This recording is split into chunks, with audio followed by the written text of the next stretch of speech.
Kurang ampuh piye, kurang sekti piye nata Mandura Prabu Baladewa. Inggih kula pitados. Wong sak jagat niki mboten enten sing iso ngalahke kadigdayan Paduka lho kok Prabu. Kandhane kok. Ngeyel kowe ora. Pripun? Anggenipun campuh mengsah Paman Gandamana kados pundi kawon menapa kalah? Lho. Cetha kalah jane.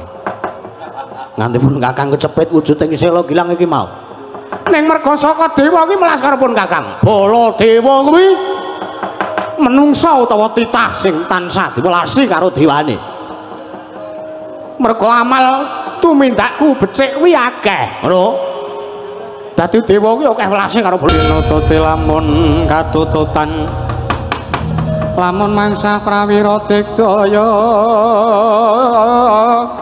prawira digdaya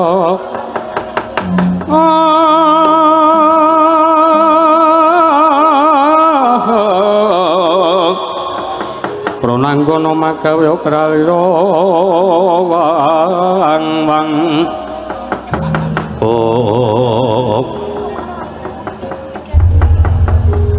Paman Senguni pripun kene mriku Paman Gandamana lha nggih kula ngertos mboten sasok dadak ndunung-dunung kula niku tratapan nggih tratapan pripun alah nganti kaya rabene nggih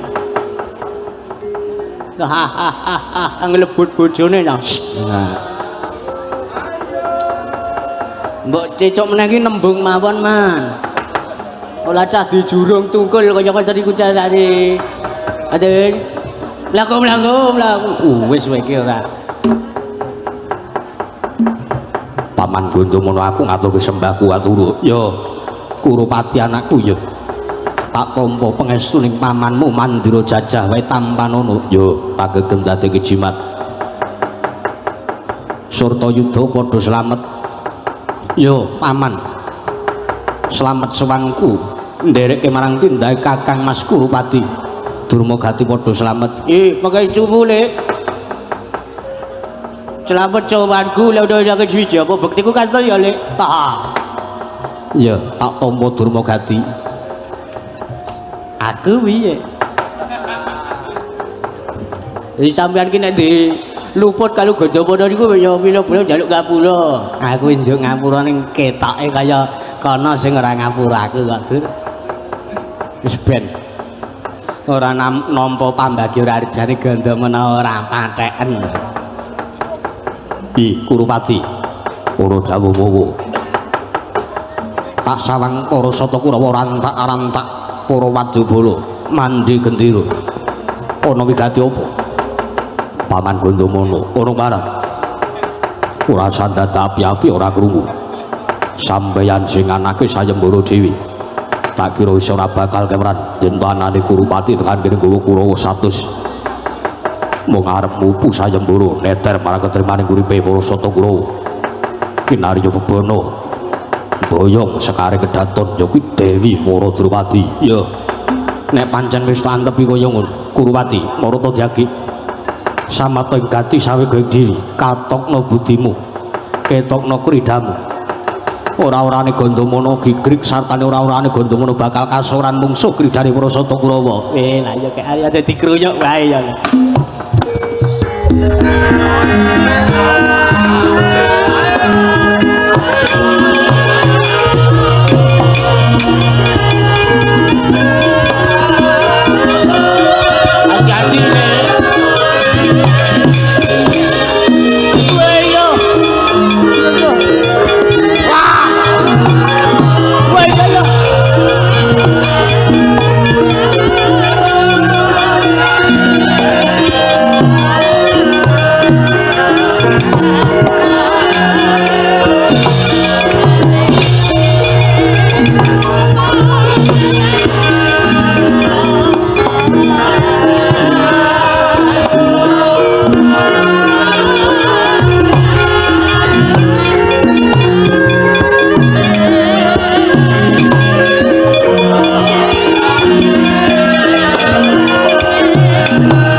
Tandange parat sadurunge Kurupati maju kae tak sawang padha urip meneh saka anggone tiba mergo kasoran kridane mungsuh Gandamana parat kisruh tandangmu ning atas aku nganake sayembara aku ndek kekudangan sapa sing iso ngasorake kridaku kuwi paling ora ya mung wong siji lah kok iki kroyokan walah parat menungso ora tatanan ya Kurawa tak mesthekake nek kisruh kaya mangkono tandangmu kowe ora bakal iso kelakon ngukup purunangku ya kowe Dewi Wuradrawati Pak gebrak Aji Bandung Bandawasa tiba bali dangkamu dhewe-dhewe warat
betul.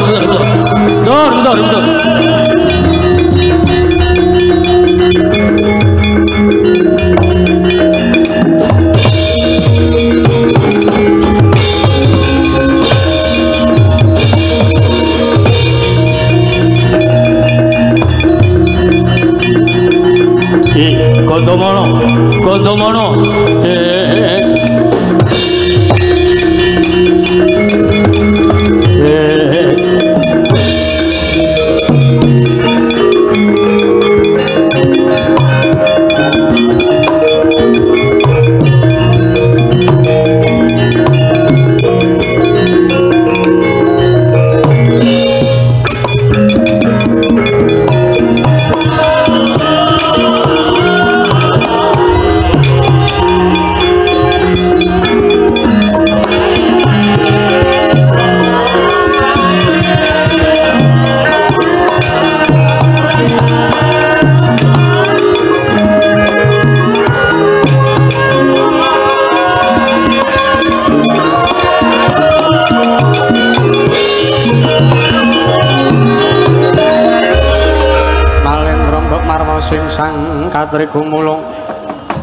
Katriku mulung mangrompaking wadya Karadakara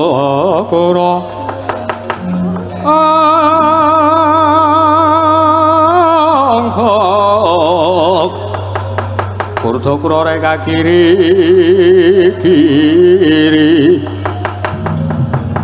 oh nyadong dawuh Kanjeng Koko Prabu Drupada ing Pancala Gondomono kula wonten paring dawuh Koko Prabu walah kusik nek kaya ngene carane tandangmu ngamut-amut barisan kaya ngono kuwi wah ora wurung ora mung malah bakal gawe kucemas maning nalindring Pancala Radya lho nuwun sewu tandang kula ingkang katon lekas kula ingkang kados menika kula wau teka badhe damel kucemas manipun Gusti kula ing Pancala menika liripun kados pundi kusik kok kowe iki nayaka lho kowe iki nayakaning para Janagara Pancala kok cak-cakanmu kaya preman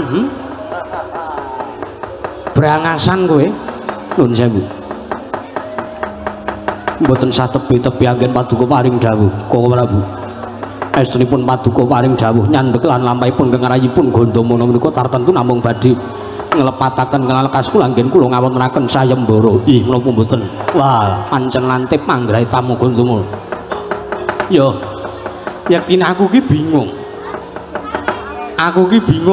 ingsun iki ora bisa metani sejatine anane Gondomono nganekke sayembara kuwi gegayuhan lan ancasmu ingkang mbok gayuh kuwi apa ih nyuwun mangapunten kula namung badhe nyembut dumateng kawibawanipun nalindring Pancala awit nuwun sewu menawi sakmangke kasembadan purunan kula inggih pun Dewi Wara Drupadi nggih ingkang putra pun Dewi Panjali menika menawi kasembadan kawengku dening Jatukrama kawengku dening tiyang kakung kamangka tiyang kakung menika namung tiyang biyeh-biyeh namung tiyang ingkang sak-sake menika ora namung badhe damel kucemas manipun Koko Prabu Pancala Radya pramila wontenipun kula ngawontenaken sayembara menika kula milih lan kula milah sinten ingkang keduga dados mantasaning para satria ingkang keduga saged lan pantes mboyong lan mengku garwa kelahan purunan kula pun Dewara Drupadi oh alah Gondomono kowe iki wong sekti pengpengan lho ora ana sing iso ngasorke kridamu kejaba mung swarga ya sawargi Prabu Pandhu Dewanata ing Ngastina lha apa kelakon anakku Drupadi dadi prawan kasep apa kelakon anakku Drupadi wis tuwek tuyuk-tuyuk wis suwanen kabeh apa ya arep kelakon dadi prawan kasep apa arep kelakon ora ana sing iso mengku garwa lan anakku Drupadi merga ora ana sing iso ngalahke karo kadigdayanmu Koko Prabu nyuwun sewu sampun ngantos kuwatir perkawis menika tartentu wonten ingkang saged ngasoraken kridanipun kang rayi awit kula menika namung jalma limrah sak sekti-sektinipun kang rayipun Gondomono tartentu wonten ingkang saged ngasoraken kridanipun kang rayi walah ya wis Gondomono wonten dawuh. Ayo tak kanthi sapet jagung ning Kedaton Negari Pancala. Monggo kula dherekaken Bangsa Prabu.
Peparap lamun alin berwenang jejuluk nenggih Sang Prabu Baladewa. Ya jejuluk Sang Prabu Balarama. Parandening mangke kumesar wonten saklebeting manahira Sang Narayana.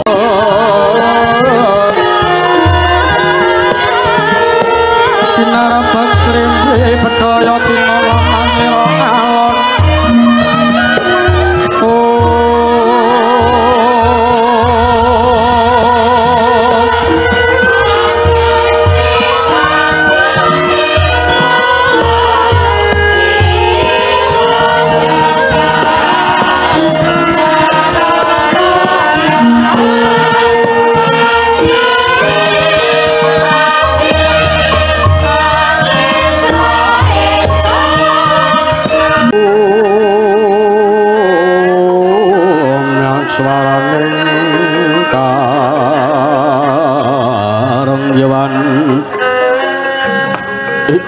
Ya jagat pangestu Raya Bathara jagat Patih Indrajala Dewaku.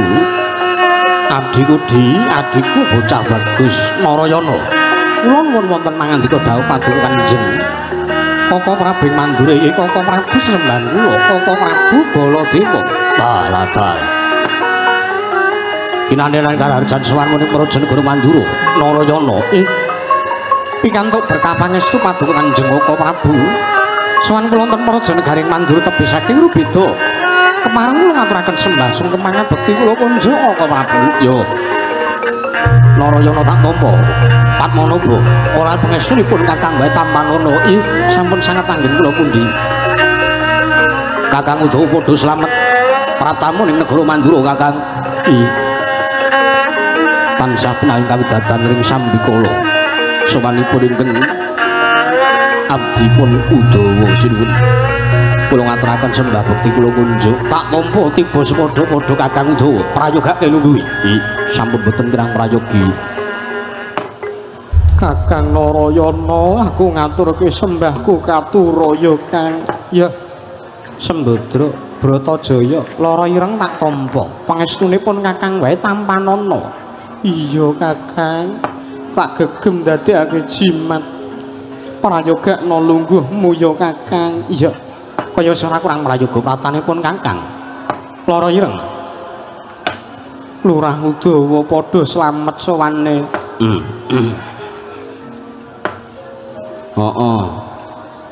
Gusti Ayu nganti lali ora basa aku. Mambu sate enak banget ya.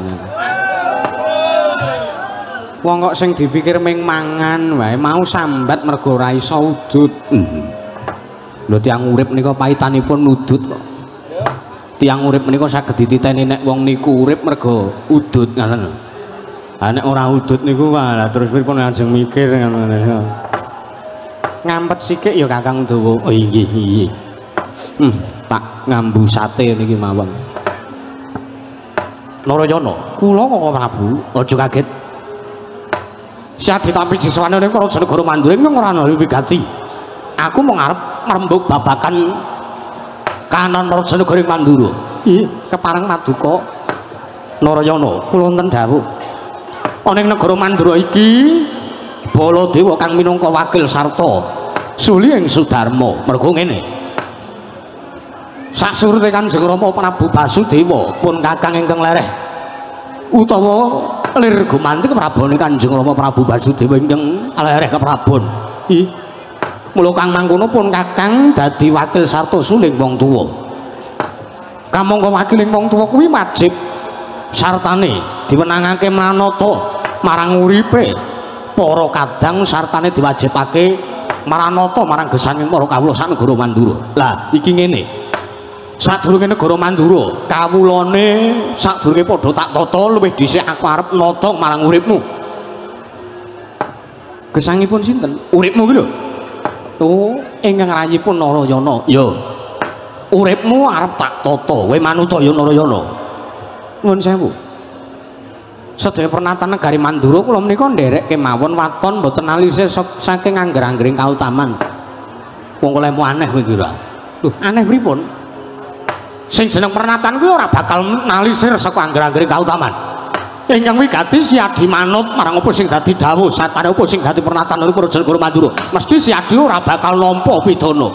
Oh inggih inggih kula sagah. Nah nek sagu saiki negara Mandura arep tak para dadi loro, arep tak sigar separo-separo. Lho. Nuwun sewu. Negara kok badhe dipun sigar sepalih-sepalih menika liripun ngados pundi? Ngene. Kowe madheka Nalendra. Kowe madheka Nalendra, ora ning negara kono-kono, ora sak tak bedah negara ngendi-endi. Negara Mandura ingkang separo kuwi nggonen sarta gunakna minangka siadi jumeneng nata ning Raja Negara Mandura ingkang separo. Banjur pun Kakang nglungguhi Damarcana kedhaton negara Mandura ingkang separone. Ngono ya Narayana. Jagat Pangestungkara. Gleleng ana undakane Jagat Pangestungkara. Koko Prabu. Iya. Nuwun sewu.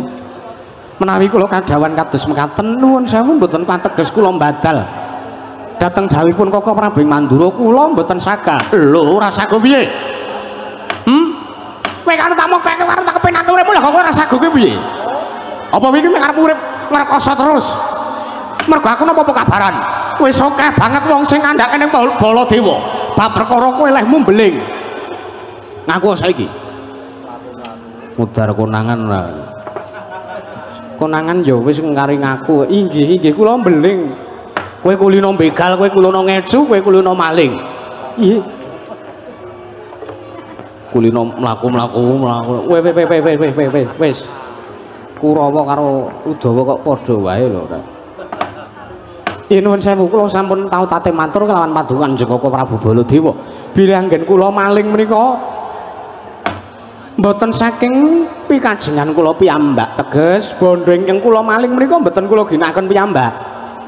Nanging kula ginakaken minangka gesangipun para kawula ingkang sami keserakat gesangipun lan ingkang kula maling menika tiyang-tiyang ingkang boten purun dana weweh marang sak kiwa tengene marang tangga teparone. Aku ngerti yen to caramu kaya ngono kuwi niatmu bener ning caramu sing ora bener.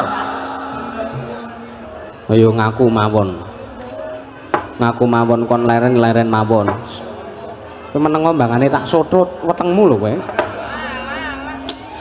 Weteng leh wong ngene omah disotho ki arepe piye. Iya, menawi kula kadhawan leren kula badhe leren. Nah, ngono. Iki lajeng sakmangke kula kadhawan menapa? Iki ngene. Pun Kakang nampa pawarta beneta mbok bakul sinambiwara yen ana ing negara ing Pancala Radya. Ya kuwi ana ngersaning Paman Prabu Drupada.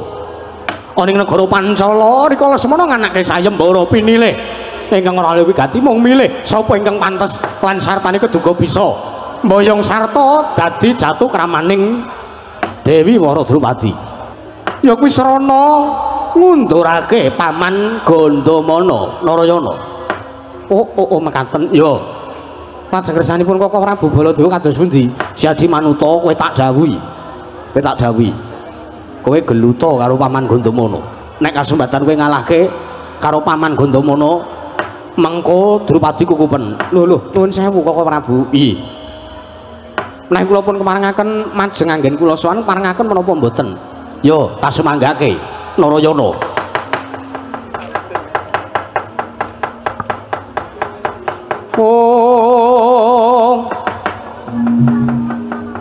Tatkala nerpa Kresna tan tulasa nyakra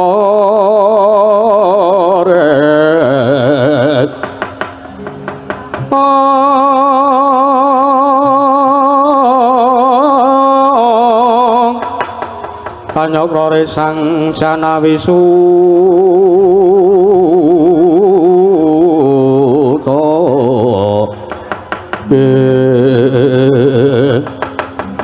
Pun sewu. Kula kok kadhawan palakrama mangka mupu sayembara. Kula menika mboten karep rabi lho kok Prabu. Sik. Kowe mung tak dawuhi supaya rabi karo Drupadi. Merga wong arep madeg Nalendra kuwi syaraté siji palakrama.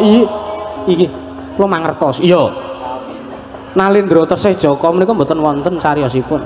Utawi Nalendra kok Dudha menika mboten wonten cariyosipun. Kula mangertos. Menawi paduka paring dawuh menika kula kinen madeg Nalendra srana kula kinen dawuh palakrama langkung rumiyin rak nggih ngaten to? Yo. Lan nuwun sewu sing karep lan kepengin kula dawuh kalian para Drupadi sinten? Aku. Pun Kakang. Ingkang dawuh kula kinen mupu sayembara sinten? Pun Kakang. Ingsun Aratu Mandura. Nuwun sewu lah mbok panjenengan piyambak ingkang ngukup Dewi para Drupadi kemawon. Kula menika mboten dados Nalendra mboten patheken. Kula urip kula mbeling, urip kula nakal. Kula senengane mbegal ngecu maling lan sak manunggalipun. Kula menika sampun remen lho kok Prabu. Lah nek kowe iki anak ratu boyo paling ora ana wibawane. Nuwun sewu. Menawi kula mboten karep rabi, mboten saged pun peksa. Narayana, kula wonten dawuh. Nek siade ora mantun marang apa sing dadi wernanipun Kakang apa kelakon? Kowe metu kaya ora tanggep nek Kadang Nata ing Mandura. Lho, mboten pun anggap Kadang Nata mboten napa-napa. Iya to Kakang Udawa. Lah mbuh, lho. Karo aku kok ora kompak. Ora entuk udut kok. Aku memeng nek kon kompak. Lah ora entuk udut. Apa kelakon ana wiyaga kok ora amet-amet babar blas. Aku mbedhuk kok nek putih cangkemku piye. Anggepe apa ora? Kula mboten purun kok Prabu. Kula mboten sagam menawi kula kadhawan jawab kalian pun para Drupadi. Walah, parat menungso ora tatanah. Apa kakon kowe tak tundung minggat saka Prajanegara Mandura? Yen ora mung saka kuwi. Kejaba kowe tak tundung minggat saka Prajanegara Mandura, kowe bakal tak sia-sia uripmu kuwi. Bakal nampa pahukuman saka Prajanegara Mandura senajan to kowe ora dadi peranganing kawula negara Mandura. Kakang, mbok yo manut wae to Kakang. Rabi iki penak apa to rekasane wong rabi wis meneng wae kowe. Bocah ora ngerti ukara. Meneng wae kowe Bratajaya. Nah, bener iki sing diaturke Bratajaya iki. Bener apa sing dadi ature lara ireng wong rabi iki penak lho Narayana. Nggih. Rabi niku mengkari regetek terus munggah jlingkrik. Ora aneh-aneh lho kowe ora. Nuwun sewu kula paripaksa mboten sagah Kang Prabu. Alah menungso ora tatanan manusma ing jajalan. Narayana, wonten dawuh. Ya wis ora apa-apa nek siadi ora sago ora apa-apa. Aku ora arep nesu karo kowe. Aku ora arep nundung karo kowe. Ning prayogane neter marang ketrimaning uripipun Kakang lan uripe siadi. Keparengipun ayo gage tak kandhi budal. Ning Prajanegara Mancala Radya mengko pun Kakang bakal mupu sayembara sartane siadi kutuga. Kelakon boyong marang Dewara Drupadi. Monggo nderekaken kemawon Kang Prabu.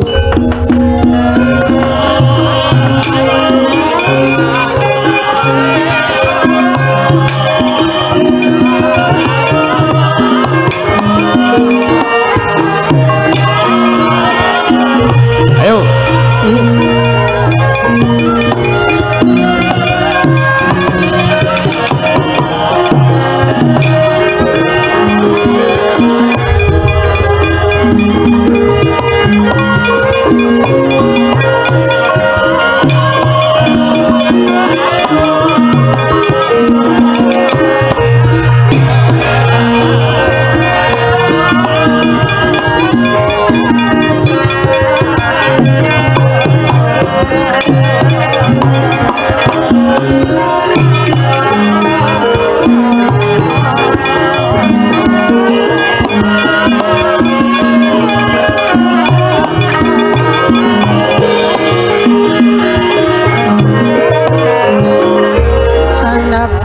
utama Gusti sasangga kasongan surya prabanya sumungsung keswa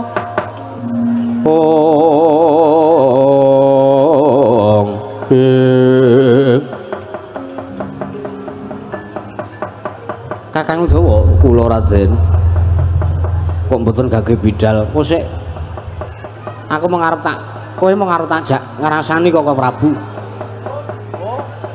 ngono karo kakange dhewe kok ya dirasani iki minggir nek iki ora minggir engko malah apa sing tak omongke mengko tok aturke ngersane kok Prabu ora aku ki wedi kok karo kowe kados pundi nggih coba to petungen Kang pripun wong rabi wegah mongko arep dipeksa kuwi tinemu nalar apa ora lah nek kula tinemu nalar mawon rabi niku penak wis tau rabi dereng ning ketoke kok penak ketoke pun kula nggih titis-titisan ngawur anggepe apa ora ah kula mbayangke wong bar ijab kabul niku lho kula tampi dawuhipun si A kalian si B kanthi mes kawin kasebat kula bayar kontan nah bare niku rameng kari suka parisuka Andrawina mlaku wis caedan ora ya wis saora-orane nglegani Kang nglegani kalian sinten lho kok Prabu Baladewa kae mengko nek ora kelegan manahe mengko mah mundak kabeh-kabeh diamuk keparengipun ayo tak kanthi budal wis tak kendhawuh aku piye Kakang wis kowe tunggu kedaton wae ana ning Taman Keputren ya wis ayo Kakang udah tak kanthi budal ya ora kok memperhatikan nek perkara kanca-kanca ki tak kira nek perkara ekonomi ki ora wis do ora keweran wis pokoke kecukupan reng iya lelakon urip sing memprihatinkan ki aja tendensi ngono to Gong ya awake dhewe kinen nglipur para pamirsa para miyarsa sing padha rawuh mrene heeh wah iki ora mung dipirsani karo warga Jogja lho Tru lah luar Jogja ya akeh iya kaya to Malioboro Malioboro kok luar Jogja lho alun-alune cara dene oh iya luar Jogja akeh iya malah mau saka mancanegara ya rawuh weh luar biasa jaman saiki pancen budayane awake dhewe wayang iki khususnya iki wis terkenal tekan luar negeri ya nek kuwi kan mbiyen kok wayang iki pancen wis diakui oleh dunia tercatat pada rekor UNESCO pada tahun 2007 oh ya 3 apa 7 ngambuh ha pokoke awake dhewe nang kene suka parisuka ya Tru iya Andrawina Gang ngareng iya go sinden pira kowe wah pirang-pirang sinden-sindene ora sing biasane iki Reng lah ngapa tangga teparuku sing tak jak iki ya no Mbok De Giarti Mbok De Winarse Mbok De Parti Mbok De Tulasmi Mbok De iya Mbok De Tumi kabeh tak jaki wah ngapur ora iki men iki bocah-bocah tuwa iki men do ngerti kahanan kutha kaya wah anggapmu apa bocah tua weh lah wis wayahe menep wayahe semelak kok Truk iya wis wayahe menep mah ketibanan sendok ayo ora apa-apa mabul meneh iya ke wah jan dipirsani piyai semene mbakne iki sing anu mirsani iki lunga teka Reng iya dasare iki di pisungsungake wah iki UMKM tradisional kabeh iya panganane ora ana kok panganan jaman saiki iki panganan tradisional kabeh sing didol iya ning pojok kono kae mau ning ngarep transit kae mau apa bakal apa ya tape apa ya aku terus njawil sing wiraswara sing nyambi mekeng kayak kancane kayak kon dandan kaya aku iya anggap kaya apa kok ora matur nuwun iya iki ya matur nuwun ngersane pihak Dinas Kebudayaan DIY iya karo Taman Budaya Yogyakarta wah aku iso kelakon gelar kelir nang kene iki kebanggaan lho Ren apa ya tan wingi aku ya rene wayangan. Lho, parkir mingan. Parkir bangga ke ora. Lho, ne ora ora-orane matur nuwun, Tru. Iya. Awake dhewe dinaik kesempatan kon latihan. Wah ya Matur nuwun. Heeh. Ing atase ming sak dalang desa. iya. Bisa tekan kutha ya, Gong. Kandhane kok ora. Iya. Yo do tetembangan yo. Ya, apa? Sakarepe kanca-kanca. Niki iki arep gara-gara ora kudu sing alus-alus, ora kudu sing pakem-pakem. Lah ngopo? Lho, wis dipirsani piyai semene mbane iki karo nggo hiburan, nggo rungan-rungan. Iya. Apa mbok menawa ana request saka kanca-kanca wiyaga? Wis ora. Engko maming request mlaku-mlaku. Para Pandhawa Nyagumula mangung siring mrasata Kurawa Kambe ongge sura katite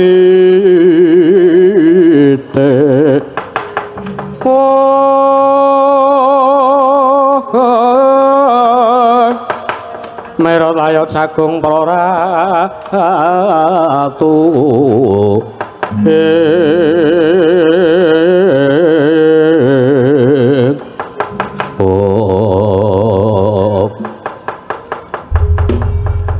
Kakang Semar kula Ndara iki sapa teka sak mengko nyuwanake praptaning Brahmana sepuh iki sapa Kakang ngaturuni wonten sanipun Ndara Puntadewa Ndara Bratasena kalih Ndara Parmadi ora dijak kaya melu ora dijak aku nusul arep jajan aku mer niki nuwun sewu.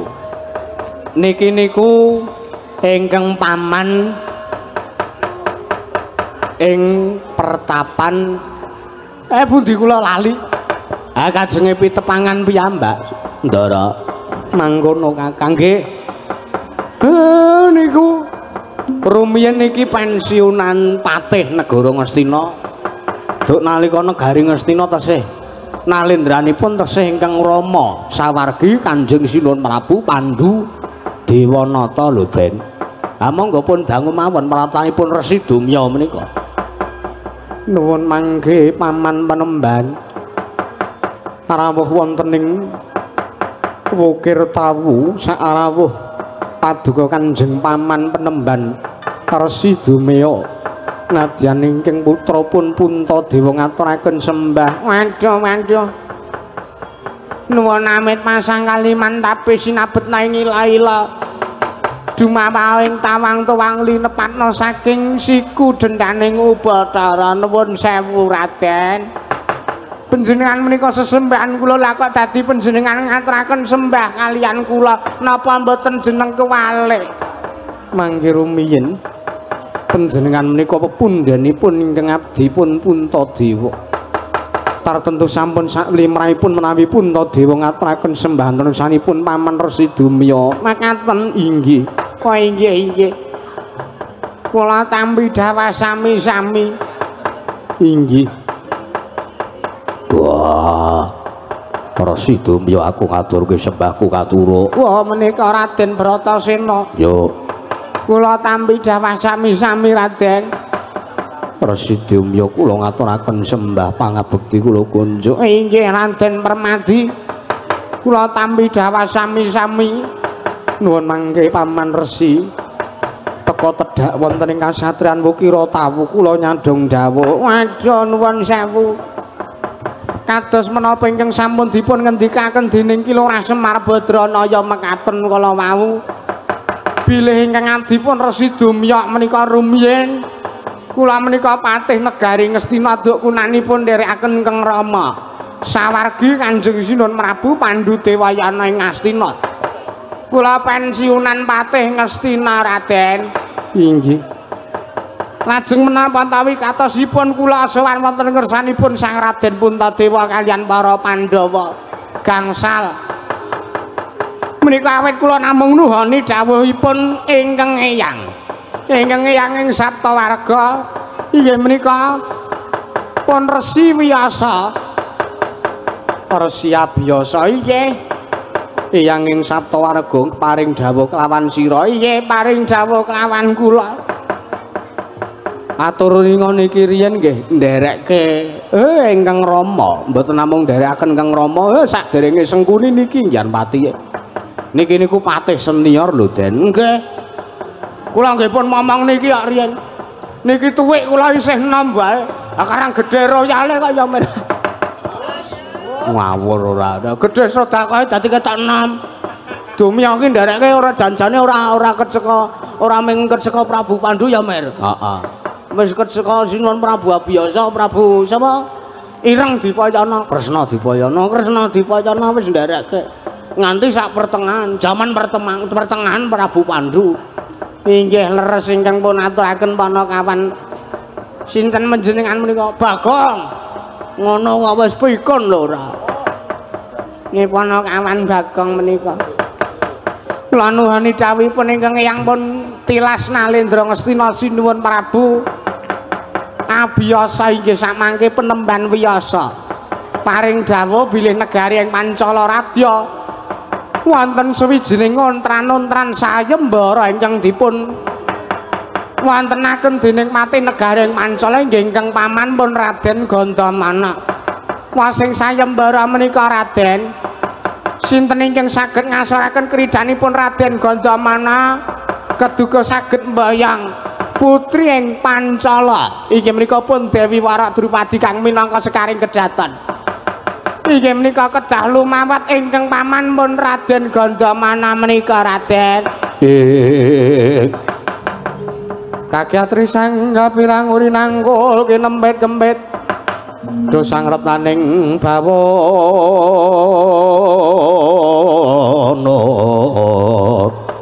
Ya ketukang walang adi ya ketukang kudu kering. Oh nuwun sewu Paman Resi Dumya menawi saestu Kanjeng Hyang Abiyasa paring dawuh kang mekaten kula mboten sagah. Liripun kula mboten karep kepingin palakrama, kula mboten karep kepingin rabi. Awit kula dereng samapta lair lan batin kula Kanjeng Paman Resi Dumya. Kados pundi menawi prayoganipun Bratasena wae di kowe sing maju mupu sayembara nulya ngukup Dewi Wara Drupadi. Wah, wegah sebabe apa sing didhawuhi iki kowe? Kamangka kowe iki minangka anak barep saka Pandhu bapakku. Kowe didhawuhi karo Wiyasa kakekku, kena ngapa kowe ora budal, kena ngapa kowe ora ngestoke dawuh papunden. Monggo mundhakna kuwalate, mundhakna walang sangre dosa sing nandhang kowe. Pun Kakang nyandang dosa ki ora apa-apa. Mejang. Dalil. Ora. Bagong kowe kok karo aku sia-sia. Lah pripun? Andara Puntadewa kuwi mendak diomongi ngene-ngene diprenggake becik, malah le nyauri ming mula. Wong urip kuwi nek cara aku amene wangsulan ngoten niku ora mangkelke sing ngandani ta. Mesake Mas Parjo karo Mas Pardi. Resi Dom, iki Resi Domya nek Resi Dompo. Pripun ngoten niku mopo dikon rabi iki penak nggih ta Ndara Bratasena. Yo Bagong. Rabi kuwi paitane pung tresna. Wah, apa kena ngopo kowe ora saguh nglakoni tresna.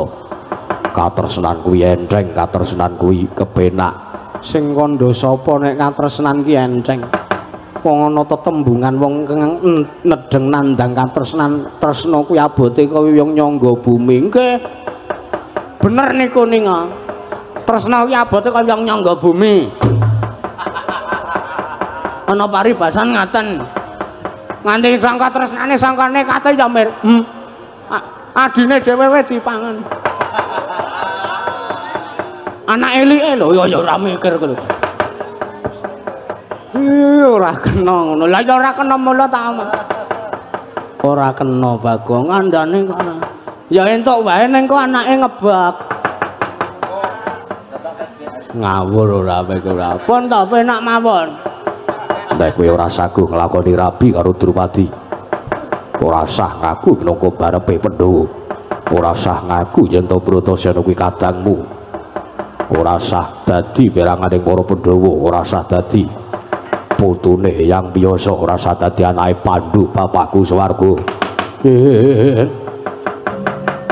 tan samar pamoring sukma sinukmaya Sinukmaya winaya ing asepi sinimpen telenging kalbu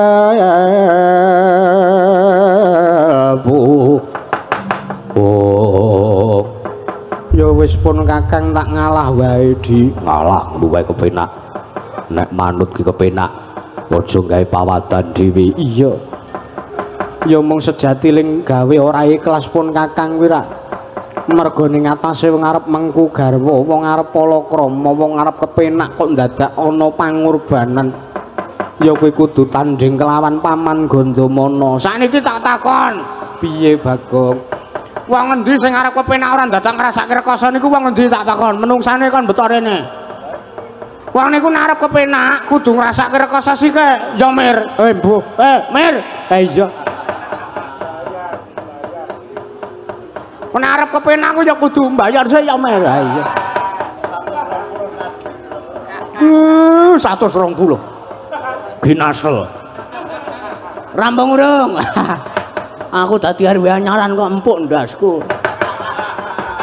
Pancen Semar ki tuwa-tuwa keladi. Kok sasake ora. Ana dadi goblin wae kana. Aku tak manut wae. Wong manut ngoten malah penak kok. Malah menawi sampun samarta ing gati sawe going diri Raden Puntadewa. Mangga sak mangke kula aturi nderekaken lampahipun Kang Paman pun dumya. Badhe nglamar langkung rumiyin dhateng pun Dewi Wara Drupadi ingkang mapan wonten negari ing Pancala Radya.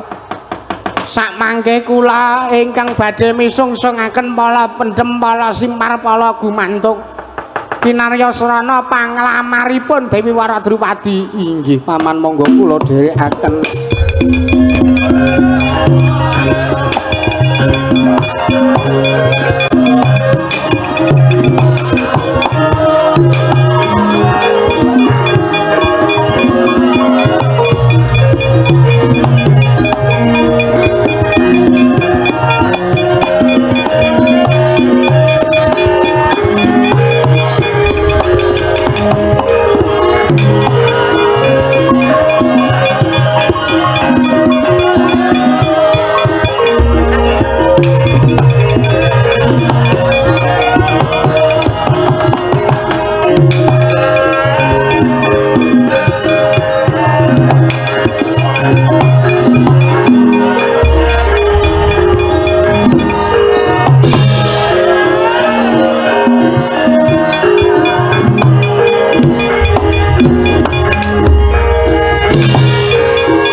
mawa lindhu bumi gonjing kumeludo kuntur ketut maaf sang jala nidi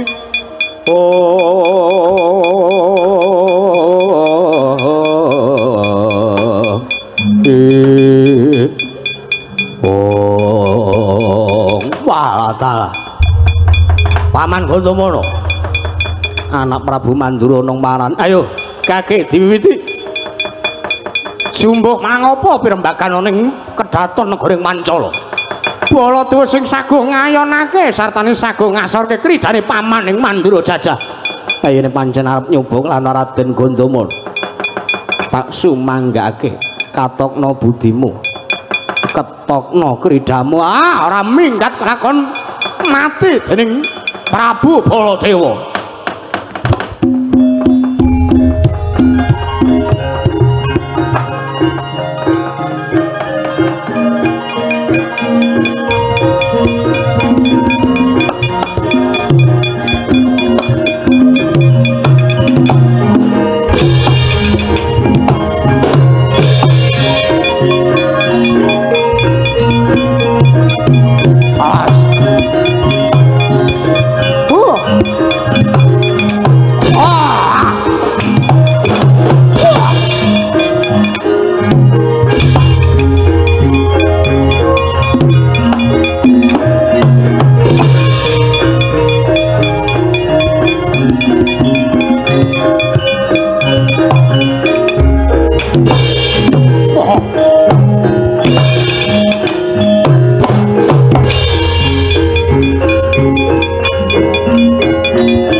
Kok dadi ora dirasake Paman Gandamana.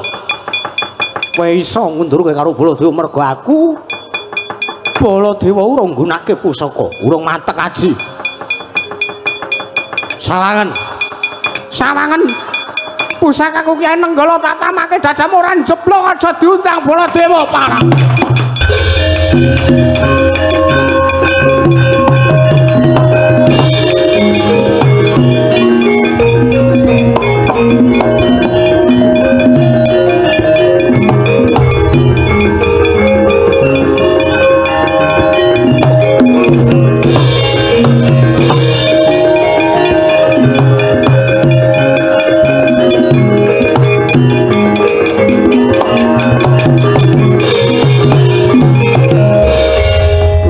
Prabu Baladewa.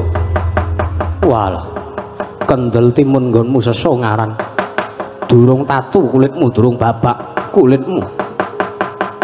Kowe mung tak coba, aku mung males sethithik karo anggonmu ngantem marang Gandamana. Lah kok kowe wis ngliga pusaka, lah cetha kowe wong jirih getih wedi mati parat. Yo, aku matek aji Bandung Bandawasa tak gebrak ora bali tiba ndang Kamajaya takon dosa waret.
sandang kaprapal kontal Sang Prabu Baladewa nalika semanten ginebrak aji Bandung Bondowoso kecalan kendali diri kandhekira Sang Prabu Baladewa karana kecepet wonten ing watu kilan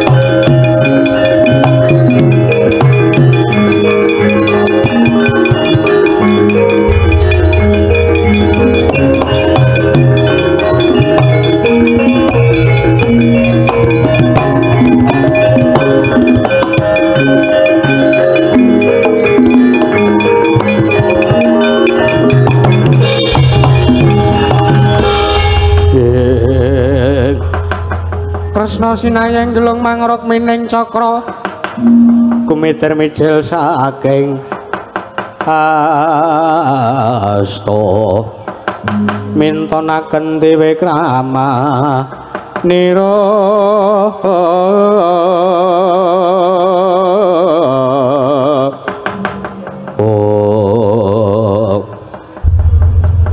ngandel ora pripun wong ki nek nglelenge kliwat ukur entek-entekane ming kecepit watu.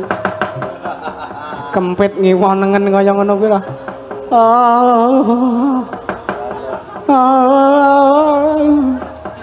Kuwi lah wong nek kecepit niku ngoten niku ta bengoke. Hus.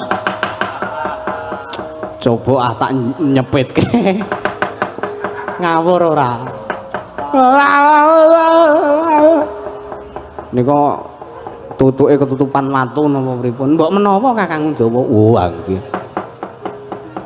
mula ta mula sesuk meneh nek dikandhani aja sok ngeyel lho pripun kula niku ora karep rabi kok njenengan meksa kula ken rabi nggih kula ming manut mawon nglegani manah madu Kanjeng Jaka Prabu iya ta Kakang Jawa heeh anu nggih ning nyatane malah sakniki sinpun Baladewa sing kasoran kridane mungsuh Raden Gandamana ngaten kok. Lah iya merga wong kuwi nek le gelut kuwi mongko ora kanthi srana aringing napas.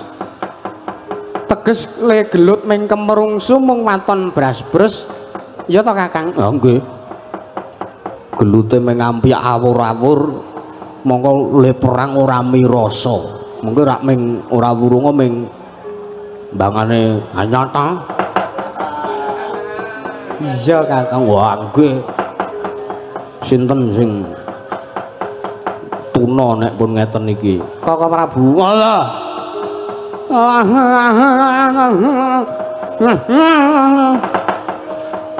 kula purun mitulungi nanging nyun pangapunten rumiyin kaliyan ingkang rangipun Narayana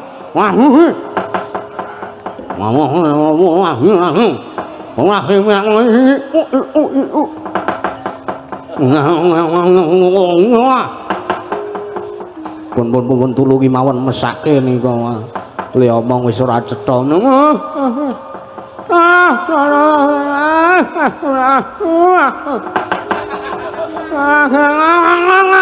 nggih kula tulungi kula aturi sareh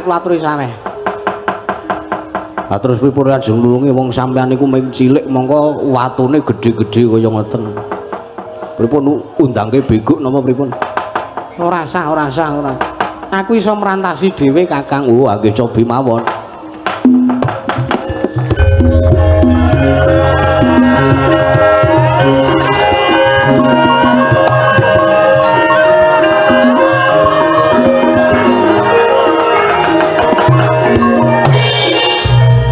Yo matekaji pameling nenggiri Sang Raden Narayana satring Banjar Patoman. Nalika semantening pangangka arsa nglepasaken pusaka pamunahing satru sekti tengaran Kyai Senjata Cakra. Nalika semanten kumitir mijil saking tenging Kanjeng Gelung Kanjeng Glungira Sang Narayana ya nebak sela gilang kekalih ajur mumur wujuding sela wekasan slamet bagya mulya Baskusi nata ing Mandura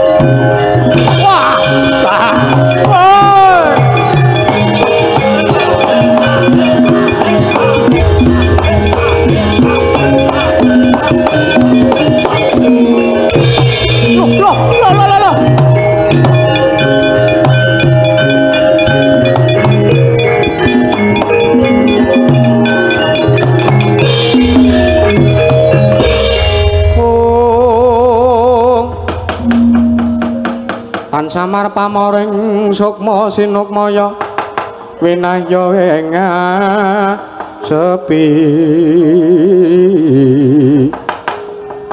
sinimpen telenge ngalpu pambukaning warana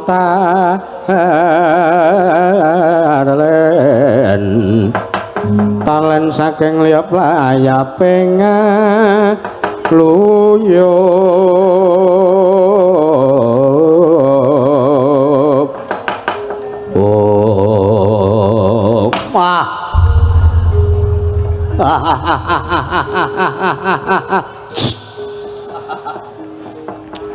iki menengo ta ora yo wong niku mangkel ora reti wong wis kewirangan kok ya meso isih guyu lakak-lakak Narayana kula kok Prabu oh nek ora sangka diktaya diktayanipun Kakang tak kira ora bakal iso wal sekolahku kecepit wujuding watu iki mau kurang ampuh piye kurang sekti piye nata Mandura Prabu Baladewa inggih kula pitados wong sak jagat niki mboten enten sing iso ngalahke kadigdayan Paduka lho kok Prabu kandhane kok ngayal kowe ora pripun anggenipun campuh mengsah paman Gandamara kados pundi kawon menapa kalah lho cetha kalah jane nganti pun Kakang kecepit wujuding sela gilang iki mau ning merga saka dewa kuwi melas karepun Kakang Baladewa kuwi menungsa utawa titah sing tansah diwelasi karo dewane merga amal tumindakku becik kuwi akeh ngono dadi dewa kuwi akeh welase karo Baladewa oh ngaten iya oh inggih sae kok Prabu iya elok Kresna elok jos pokoke iya Kakang Udawa piye kula niku seneng kok nek kula niku ngabdi mukti melu Nalendra sing digdaya niku ayo to iya kula niku seneng banget kandhani dewa welas karo Baladewa oh lha nggih mbok nyuwun tulung kula anu dewa kan welas kali Udawa nggih ora mung kowe kok diwelasi lho mung arep mung kula niku dah pun welasi mergo utang kula akeh ngene piye carane utang kula bendang lunas mung di seman-semoni terus kula angger liwat ngoten niku muni ora nyarutan malah mipik picik ora nyarutan malah gawe pendopo duh lara atiku mbok dewa niku kon welas kalih kula ngoten lho sinipun lelakon ora cetha nggih mboten cetha lelakon kula niku mung seneng mawon nglakoni lakon kula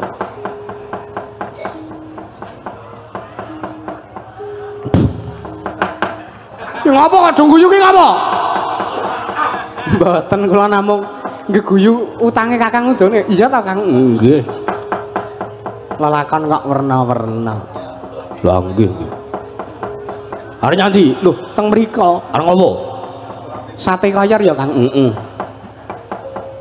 ajeng ngrembug wong kewirangan Wis ditulungi ora matur nuwun malah sesongaran. Oh, menungso rata tanah.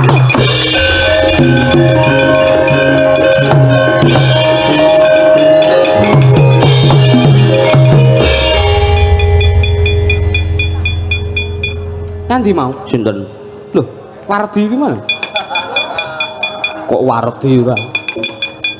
Muring ora kira-kira tak karapi Wardi. Sampeyan ku kok ngawur ora? Ayo wis kepiye? Lah nggih gagal ngaten mawon limupu sayembara. Keparingipun kados pundi kula dereke mawon. Ya wis ayo kae ditututi ndak Koko Prabu engko ndak mutung mengko malah awake dhewe sing dosa. Ah monggo.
Yewang Sondro bosku mewang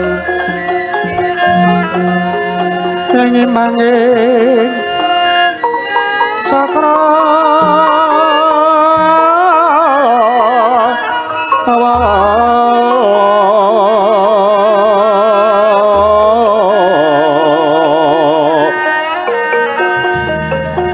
mayahe moske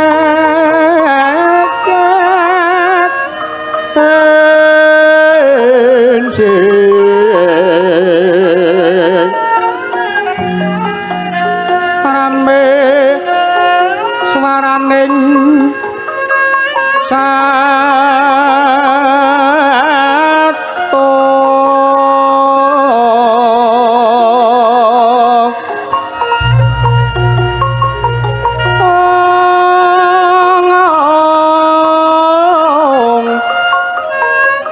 kekuluro sasahuran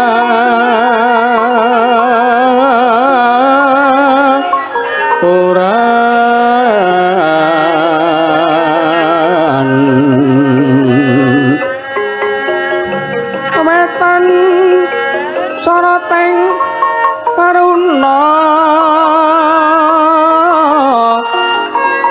mega pangkaton mirat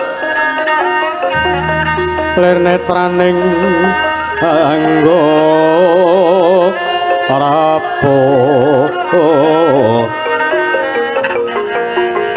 sari kunting ocehan baro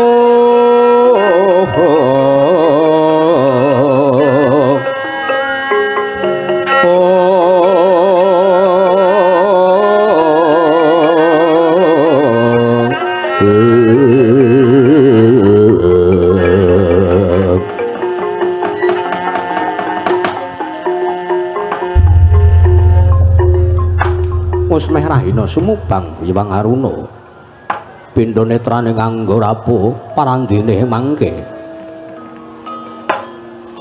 wonten kekuwung ingkang sumundul ing ngawiyat tan sanes kejawi amung kekuwung ing praja negari ing Pancala narakaya ingkang samya sak pejagong adwarep nenggih para Pandhawa ingkang wis sesingla ngrasuk busana kabrahmanan mlebet wonten ing kedaton negari ing Mancala Radya samangke kapandhegan dening Pandhita nenggih Sang Resi Dumya nalika semanten mijil nalendring Pancala Radya ageng merbawane manguwa paksimanura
saya katriya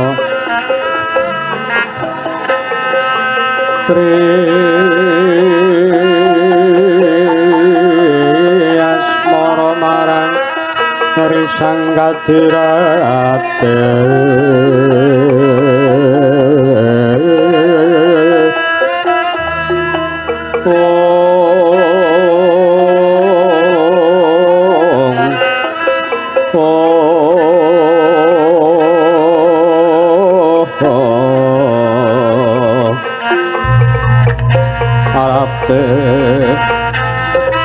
Arate getih paratune wong cakra kembang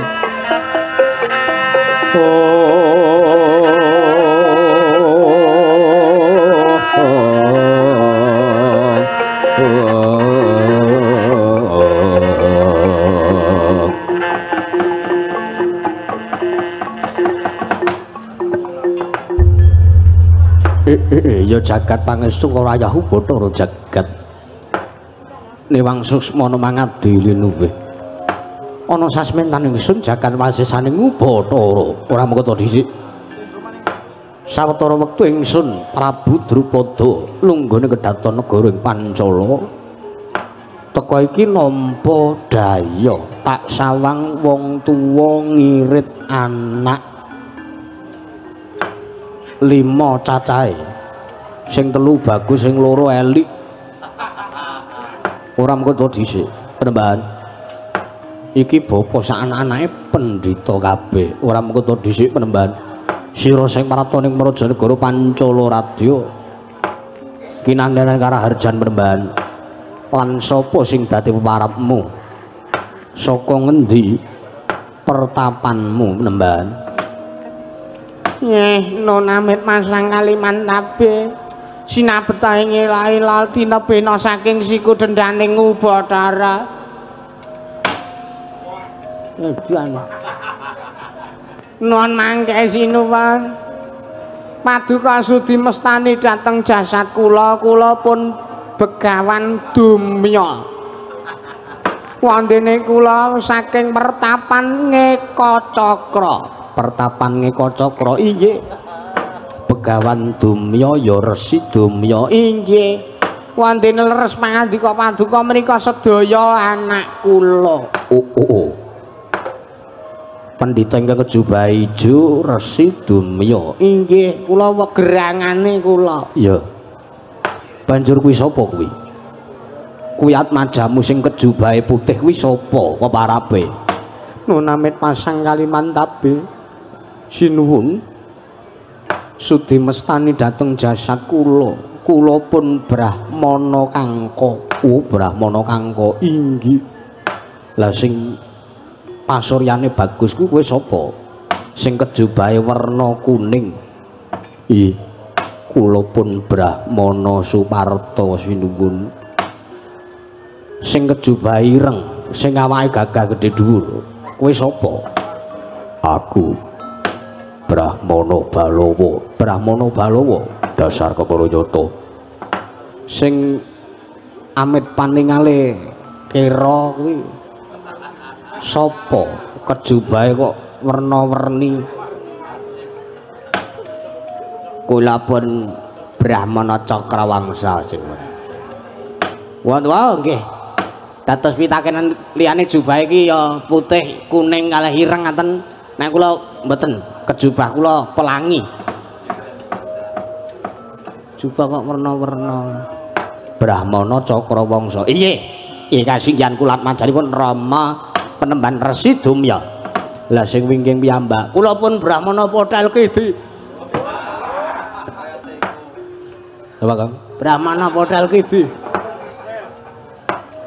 kaya teko ta nggih Brahmana Potel Kidi nggih kula Brahmana Potel Kidi manjanipun Prabu apa sapa reng Resi wah jan sira udut kowe engko ngesak lindingan ora kena jan rekoso tenan ndasku kula manjanipun Resi Dumya sinuwun oh iya Brahmana Potel Kidi Brahmana Cakrawangsa Brahmana Balawa Brahmana Suparta Brahmana Kangka lan Resi Dumya ana wigati apa Mrembah nuwun sewu kula sowan wonten mriki menika mbeta wujudipun boga menika wonten sekedhik saking parden kula inggih padusunan kula menika pendhita gunung pertapan kula Ngekacakra menika pertapan ing gunung mapanipun pramila mugi dados ning kawuningan wontene menapa ingkang dados wigatosipun kula mbeta wujudipun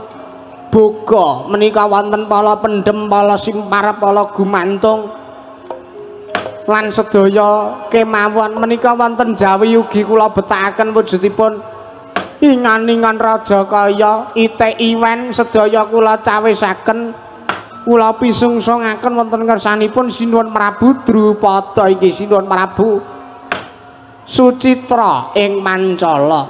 Wandene menapa sababipun kula ngaturaken sedaya menika awit kula namung badhe ngebun-bun enjang jejawasonten sowan kula badhe ngemis dumateng putra putri paduka Kanjeng Sinuwun ing Mancala lilanana sak mangke awit srana panglamar boga pala kependhem pala kesimar pala gumantung lan sak manunggalanipun menika kula cawisaken mugi-mugi saged dados renaning penggalih paduka nulya ngulungaken ingkang putra pun Dewi Wara Drupadi Sinuwun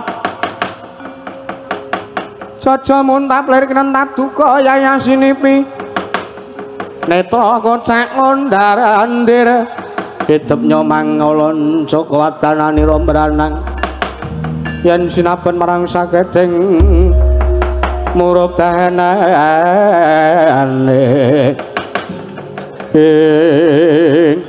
walah jagat pangestu ora ubut loro jagat menungso ora tatanan kemelewat ucapmu ndrewili kaya grojokan merweteh kaya bedet sing nembe pategalan Resi Dumya mula wonten dawuh ora sudi aku nampa apa sing dadi peparingmu iki apa kowe iki ora mawas apa iki ora nyawang pendhita tuwek mamak mumuk paningalmu parot aku iki Nalendra Gong Binathara gedhe wibawaku dhuwur wekasanku saora-orane sing mengku marang atmajaku Wara Drupadi kuwi rak paling ora raja nerpati pol-pole elek-eleke satriya lah kok ming sak dapurmu kok nglamarat majaku Wara Drupadi arep rabeke sapa arep rabeke kanggo sapa pengangah kula badhe kula lamar lan badhe kadhawuhaken dening anak kula mbarep menika pun Brahmana kangka menungso ora tatanan minggat ayo minggat kage minggat ora pantes Brahmana gunung pendhita gunung kowe ming pendhita kene lah kok dadi kowe arep ngayonaken majaku minggat oh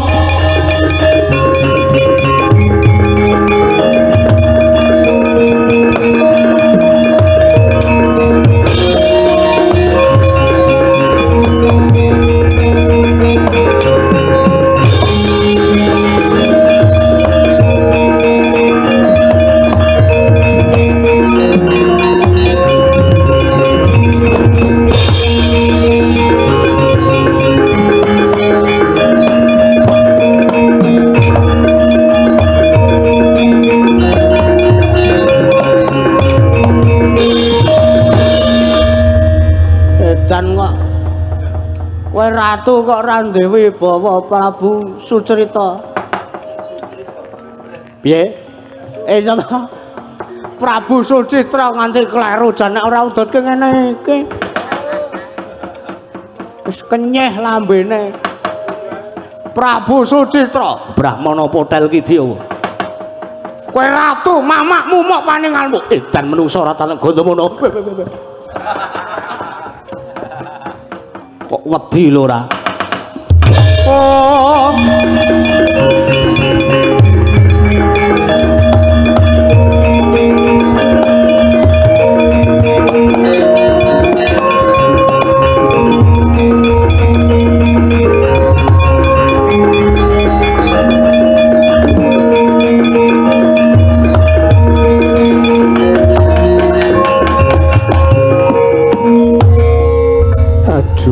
Prabu lho orang kok sik Yayi Gandamana kok tawang-tawang tangis ngrangkul ampun Kakang iki ana apa Nuwun sewu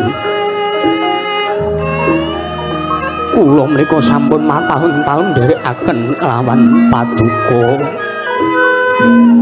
kula nyekseni kuncaranipun Nalendring Pancala pun Prabu Drupada ing sesembahan kula Kanjeng Koko Prabu lah kok nembe sepisan mriku kula nyumurupi wonten Nalendra teka mboten gadhahi sipat ingkang adil para marta kamangka nuwun sewu Paduka piyambak ingkang boten kendhat tansah paring dawuh paring wejangan dhateng ingkang rayi Mandura Jajah bilih kula kedah nindakaken hukum lan rasa pangrasa ingkang adil para marta dhateng sinten kemawon boten kenging banci ndembanci ladan Koko Prabu kula nyadong duka kula nyadong kalepatan kula sagahpun pidana nadyan pidana pati kula boten badhe wel nanging kula mriku namung kepengin menjang menapa to purunan kula pun Wara Drupadi menika pikantuk jatuh krama priya ingkang utama nanging nun sewu manungsa titah gumlar maring jagat menika giri lusi jalma tan kena kinira lah kok paduka banci ndemban siladan ing atasipun kuwi kula ingkang ngawontenaken sayembara lah kok paduka Kanjeng Koko Prabu ingkang pilih-pilih lah kok paduka Kanjeng Koko Prabu ingkang banci ndemban siladan oh alah Koko Prabu menawi ngaten leres menapa ingkang dipun aturaken dening Begawan Durna inggihipun Kumbayana nalika sowan badhe nglamar dhateng pun purunan kula pun Wara Drupadi sakmangke bilih panjenengan menika ratu ingkang boten gadhahi wibawa boten gadhahi pamor babar pisan boten gadhahi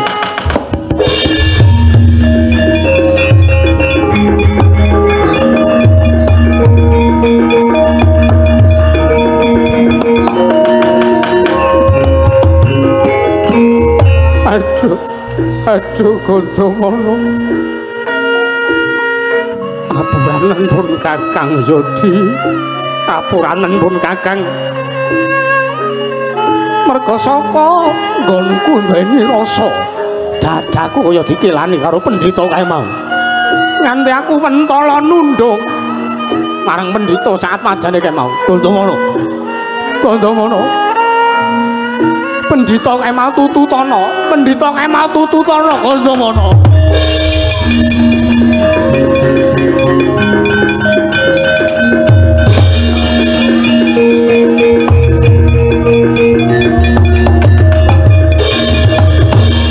walah dewa kula nyuwun pangapunten dewa kula nyuwun pangapura wah destun temen Ratu Pancala aku ki ratu kok ora iso adil para marta ya wis tak nebus dosaku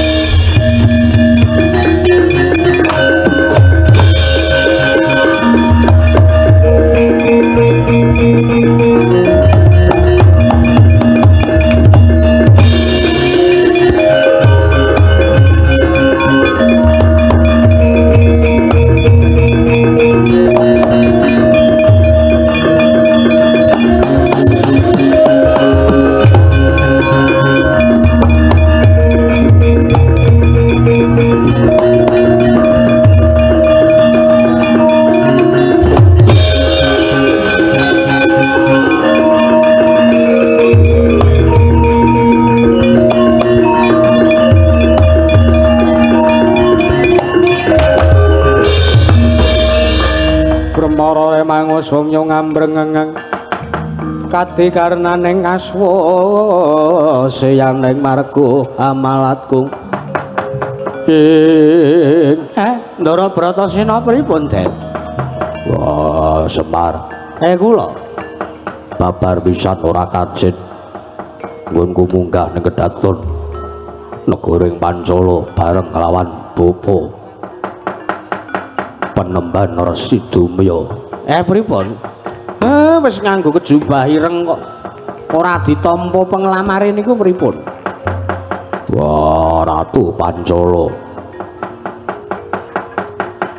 Drupada bapakku malah ngoman-oman karo Resi Dumya, ngoman-oman karo aku sakadang Pandhawa. Disengguh mung pendhita gunung lah kok dadi arep ngayonake putre Pancala. Waduh anakku nggih Bratasena.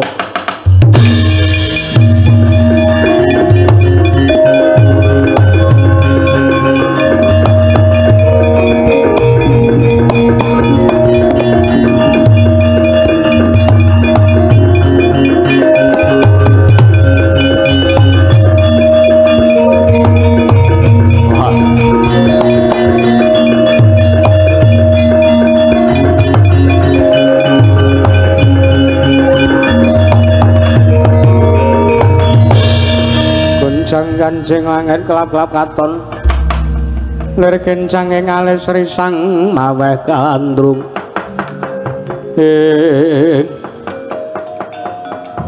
anakku nggih anakku cah bagus anakku wong gagah Bratasena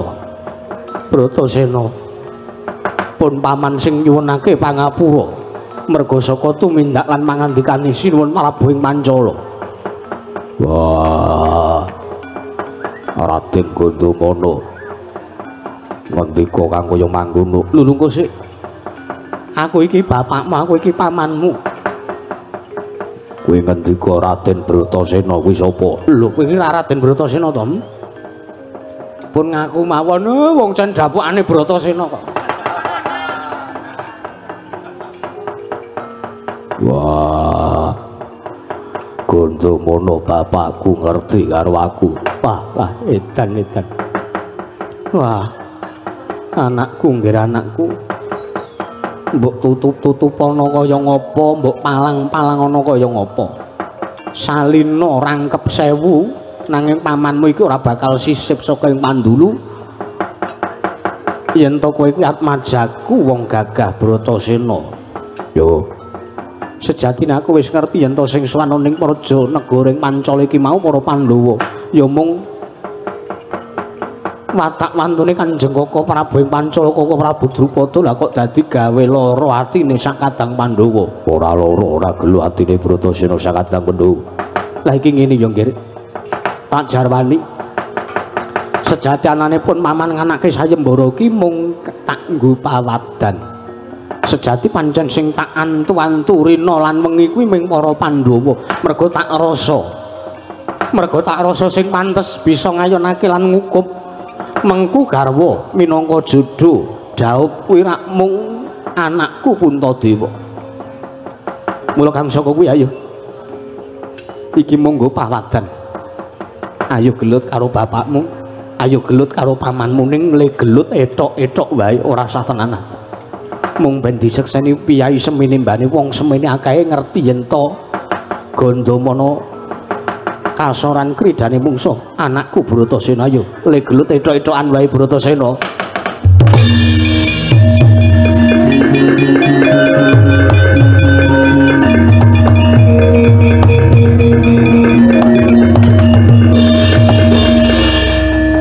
mencele ucapmu wala wali gunemanmu wah Gandamana bapakku Bratasena nang marang kowe iki satriya luwih kowe nayakane praja negara ing Pancala kowe nglencati marang apa sing dadi janjimu kowe banjinde banjilatan kowe ora duweni watak adil para marta kowe dhewe sing gawe sayembara lah kok kowe dhewe sing nglencati wah nek cara Bratasena ora pantes Gandamana urip ning jagat minangka satriya waduh anakku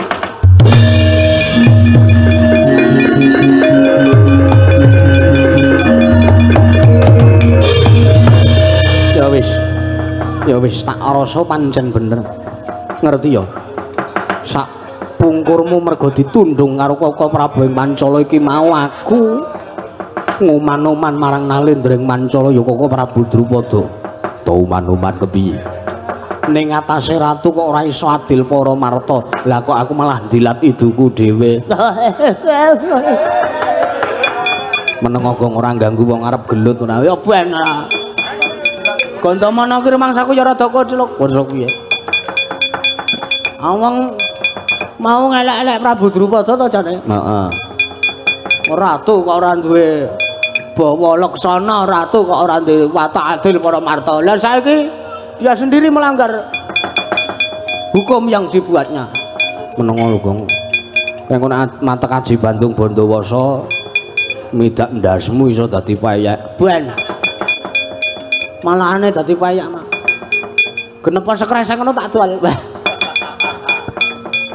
ayo nek ngono nek mancen ngono sing mbok karepake katokno budimu ketokno kaprawiranmu ayo maju mungsuh pamanmu yen to kowe iso ngasorke kridane pamanmu Gandamana kukupen purunanku Drupadi gandul ndasmu kowe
sempurna kaprawiranmu.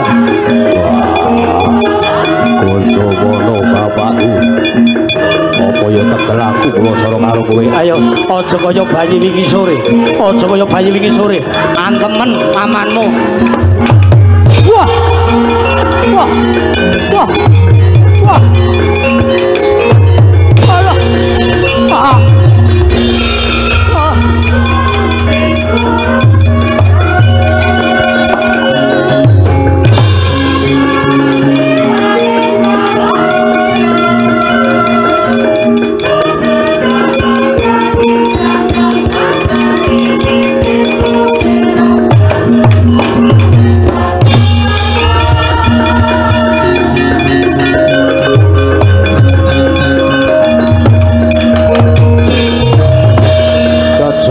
Pleke entap duka yayasinipi netra kocak ngondara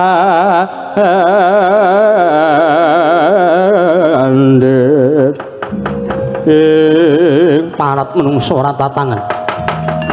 Walah Bratasena, kowe iki atmajaku, kowe iki tak iman. Ning atase mau aku gelut karo kowe. Lek ngantem kowe iki ora tenanan, lah kok dadi kowe babar pisan ora duwe subasita karo wong tuwa. Kowe malah ninggal tata krama karo pundenmu. Nger Bratasena. Apa kira-kira wong tuamu ki urung tau ngajari kowe kepiye carane supaya bisa misungsungake tandha bekti marang wong tuwa? Apa wong tuamu urung tau mulang babagan tata krama? Apa wong tuamu urung tau mulang babagan unggah-ungguh? Bratasena nganti kowe wani ndupak pilingane pamanmu ing Mandura Jajah. Tak gebrak aji Bandung Bandawasa mati dening aku kowe. Oh.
Iki oleh-olehane wong ora ngajeni karo wong tuwa.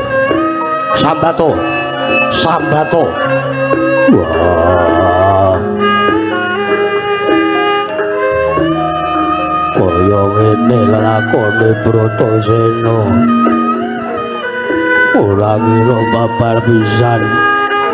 Aku bakal mati saka tangane pamanku dhewe. Pamanku sing tansah tak pundi, pamanku sing tansah tak sembah. Wah, Gondomono bapakku.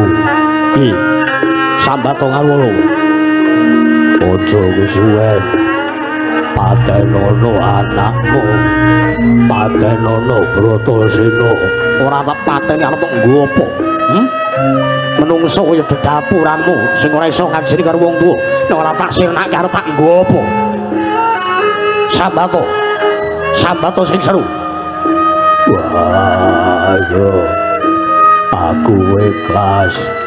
Aku ikhlas yen to patiku diuntapke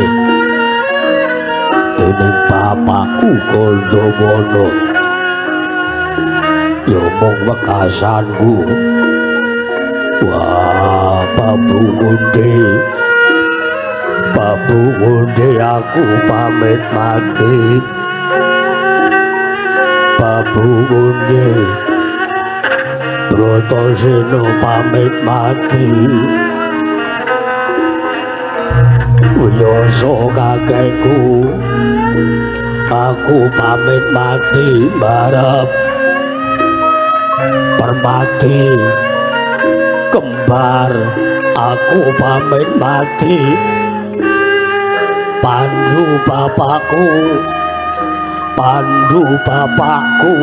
petuken aku tak nyusul kowe mati. Pandu bapakku ndrothok sanira sang Gandamana. Oh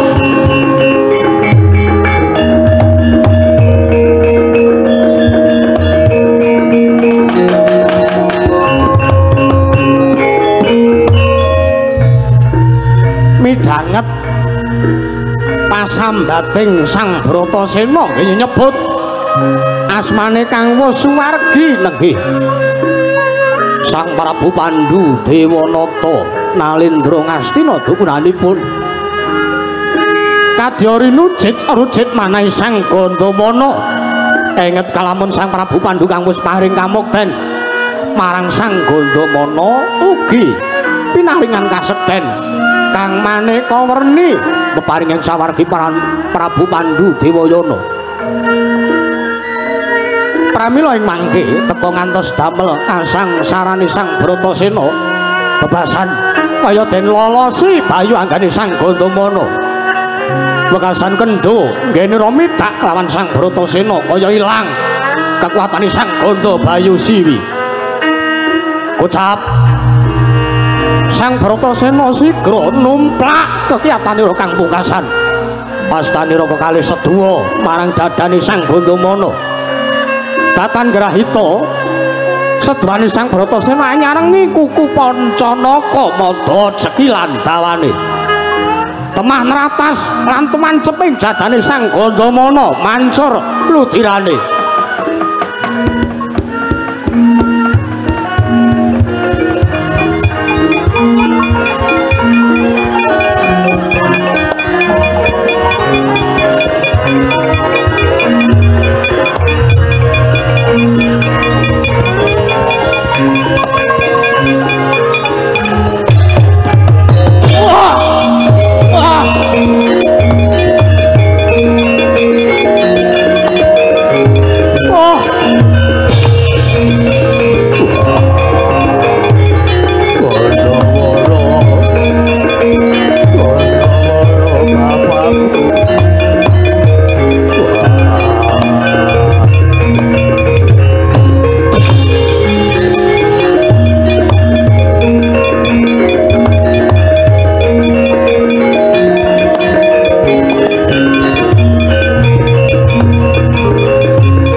Bratasena paman semanten ugi kula paman Gandamana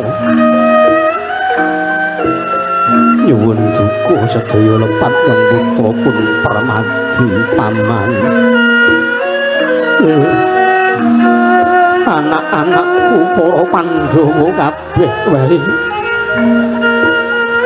ngerti yo Jonggir pun paman nganti nglabuhi kang kaya mangkene iki panggantane pun paman sing tak ajab rina lan wengi kuwi drupadi supaya minangka jatuh kramanesipun Dewa kang mangkono sinung tandha bektiku kelawan sinuwun Prabu Pandhu Dewanata mula kang saka iki Jonggir wekas-wekasipun paman ingkang pungkasan kula Pandhawa sira tak pasrahi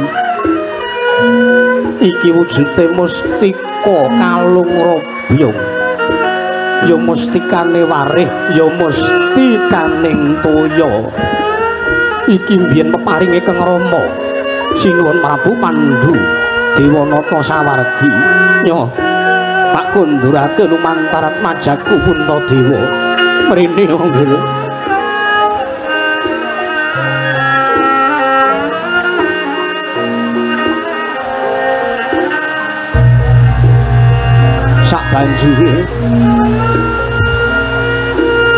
sak banjure Bratasena wah Gandamana bapakku apa kasetenipun paman Aji Bandung Bandawasa blabak pengantol-antol wungkal aji wungkal bener tak masrahke ngersaning silat majaku Bratasena dayane Aji Bandung Bandawasa iki gawe mungsuh giris kenombok nggo gebrak mungsuh munggil yo ngaturake panuwun permati wonten dawuh Kanjeng Paman sira tak masahi aji wujuding aji sepi angin dayane ya kuwi mlayu banter ngungkuli banter angin sarta tak masrahke aji japa mantra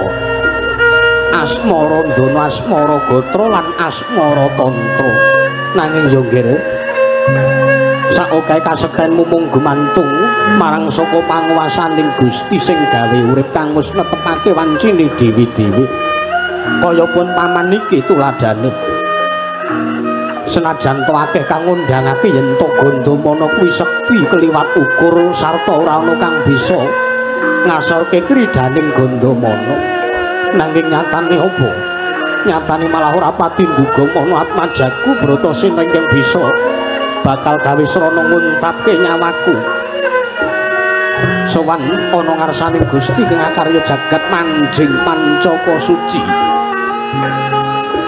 inggih Kanjeng Paman ya mula sak ampuh-ampuhe pusaka sak digdaya digdayane menungso yen to Gusti ngeparengake digdaya menungso kuwi bakal digdaya nanging yen to Gusti ora ngeparengake kosok balene menungso kuwi ora bakal bisa duweni kasekten apa-apa kadigdayane ya mung kandhek ning pangucap nanging ora bakal kababar dadi pakarti iya Gandamana bapakku ya Bratasena ana dawuh apa marata diake wengakno lawang batinmu wengakno lawang batinmu pusaka Aji Bandung Bandawasa bakal keduga manjing ning anggamu Bratasena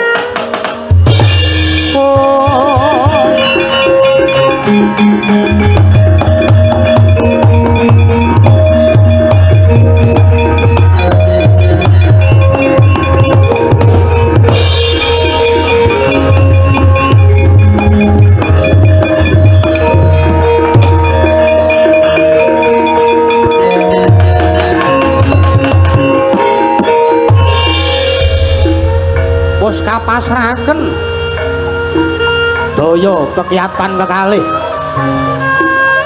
kagunganing Sang Raden Gandamana kapasrahaken dhateng kang putra kekalih niki Sang Raden Bratasena Raden Permadi nalika semanten para Pandhawa nggih tintrim